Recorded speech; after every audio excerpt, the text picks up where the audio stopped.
देखिए, रासायनिक बंधन दो प्रकार के होते हैं। पहला को हम लोग बोलते हैं आयनिक बंधन, दूसरा को बोलते हैं सहसंयोजक बंधन। अब थोड़ा समझ लीजिए कि आयनिक बंधन और सहसंयोजक बंधन में होता क्या है। तो सीधी बात समझिए कि आयनिक बंधन में धातु प्लस अधातु जुड़ते हैं, मतलब एक धातु और अधातु जुड़ेगा तो उस प्रकार जो बंधन बनाएगा वह बंधन आयनिक बंधन कहलाएगा। और दूसरा है सहसंयोजक बंधन, ये दोनों में अधातु जुड़ेगा, अधातु प्लस अधातु दोनों जुड़ेगा जिस बंधन से, तो उसी को हम लोग बोलेंगे सहसंयोजक बंधन। अब देखिए कैसे जुड़ता है, इसको उदाहरण समझते हैं। पहला है, देखिए यहाँ है आयनिक बंधन, और आयनिक बंधन में हमने बताया कि एक धातु और एक अधातु जुड़ता है। जैसे उदाहरण के लिए देख लीजिए, एक है सोडियम जो एक धातु है, दूसरा है क्लोरीन, यह अधातु है।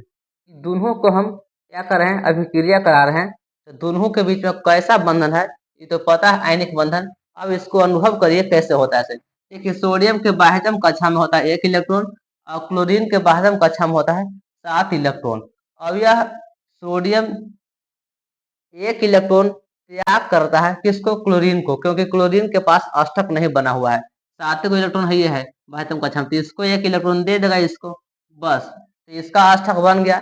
इसका अष्टक बने या ना बने, ये पहले ही से एक त्याग करके बना हुआ है, तो बना सोडियम क्लोराइड। क्या बन गया, सोडियम क्लोराइड। इस पर देखिएगा माइनस का चिन्ह लगा होता है, क्योंकि यह 1 इलेक्ट्रॉन का क्या है, ग्रहण किया है। ऐसे लगाएंगे नहीं, वैसे आयन कहलाएगा। तो यहाँ एक धातु था, क्या था, अधातु था।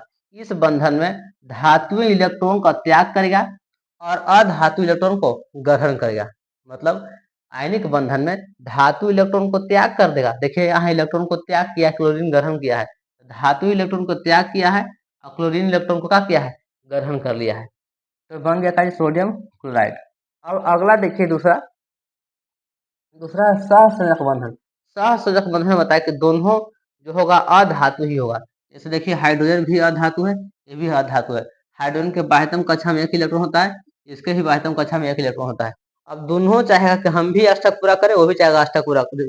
बाह्यतम कक्षा में इसके लिए 2 इलेक्ट्रॉन चाहिए, ये भी चाहे कि हम अपना बाह्यतम कक्षा में 2 इलेक्ट्रॉन पूरा कर ले, और यह भी चाहे कि अपना बाह्यतम कक्षा में 2 इलेक्ट्रॉन पूरा कर ले। तो ऐसा करता है कि इसको से 1 इलेक्ट्रॉन मांग लेता है, ये मांग लिया, तो बाह्यतम कक्षा में इसका 2 हो गया। अब कहता है कि हमको भी आप इलेक्ट्रॉन दे दीजिए, यहू मांग लिया बाह्यतम कक्षा में, इसका भी 2 इलेक्ट्रॉन पूरा हो गया। अब सकता करने पर कहे कि हमारे पास भी 2 इलेक्ट्रॉन है, ये भी कहेगा हमारे पास 2 इलेक्ट्रॉन है, मतलब 2 मिल गया। तो समझिए कि हमारे पास 1 रुपया है, उसके पास 1 रुपया। जब कोई कहे कि 2 रुपया किसके पास है, तो कहे हम बोलेंगे हमारे पास है, उसको मांग के दिखा देंगे, देखिए देंगे नहीं, फिर कहे वो बोले कि मेरे पास भी है, हम उसको भी दे देंगे, तो वो भी 2 रुपया दिखाएगा दिखाएगा, मतलब इसको बोलेंगे सहसंयोजक बंधन।